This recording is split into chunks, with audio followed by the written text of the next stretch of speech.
Hello, welcome back to the Bars and Bells Refining video series, specializing in the kettlebell. Join Lauren and I as we continue to work on the hinge and the high tension plank.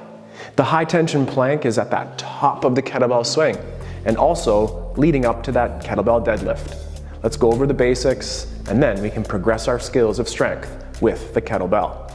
To assemble in the hinge, first step your feet just outside of the hips.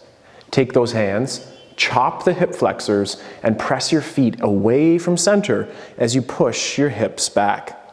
The spine stays long, the head in line with the rest of that spine, and then press the hips through to extend. We'll continue repetitions here, guiding Lauren and yourself through successive reps. Start with that hands across the hips. Press the hips back and the feet go away from center. Pause here with a gentle chin tuck. Are those shins vertical in relation to the floor? From there, push out, squeeze your butt, and never forget about the plank. We'll get into that in a second too. Let's go 2 more repetitions as we chop the hip flexors, pressing the hips back, aiming to feel load on the hamstrings and rootedness through the feet. Press those feet out, extend the hips, and at the top, the kneecaps are pulled up. The glutes are fully squeezed and that core is braced like in our plank. One more time, hip hinge. Press the feet away. Personalize. Are you drifting one side or the other? Aim to be in that center position and press away from center again to stand tall. Always add that shake and wiggle. We'll repeat that one more time as we'll transition to the floor. Step away, hinge, press those hips back. For as much as you can, keep those shins vertical with the floor, and then break that rule. Tip forward just a little bit, come down to all fours on the knees. From here, do our anterior tip or the cow tip of the hips. That's the tailbone up to the ceiling. Then tuck it under, embracing the low abs, and that is our good strong position for our plank. Relax for a second. Now step out, if allowed, to a high planks position. The fingertips are gripping the floor, the shoulder blades are pulled together, and from here, let's go back to that low back area and tailbone tip to the ceiling. Engaging our plank, we'll scoop those hips under, squeeze your bum cheeks, brace those abdominal core muscles, and continue to pull the hands to the feet.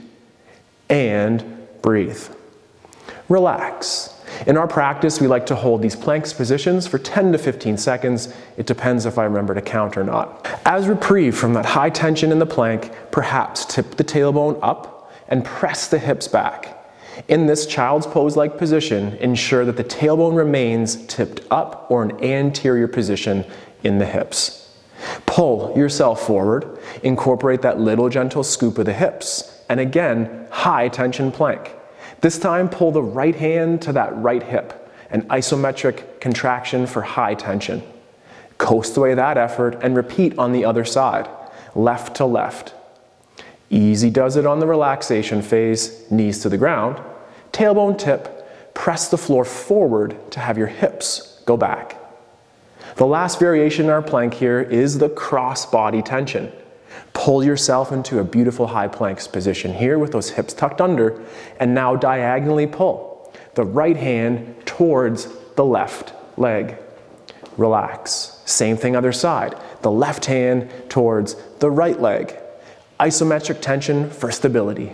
Place the knees on the floor. Maybe I forgot to count to 10 seconds there, but increase your tension for a short interval and repeat for sets from there. To transition to standing, let's get back to the planks position, low effort this time, and then tailbone tip towards the ceiling.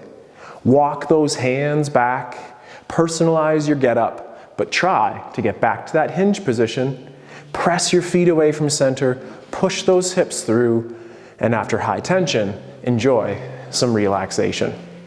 Utilize the hinge in functional movements at home or in specialty exercises like the kettlebell swing in our practice, and the plank for core strength and stiffness for safety in your workouts. Thank you for following along with today's Bell Basics Refining video, the hinge, the plank. Let's put it together, keep exploring, keep training, and let's do it again soon. Take care.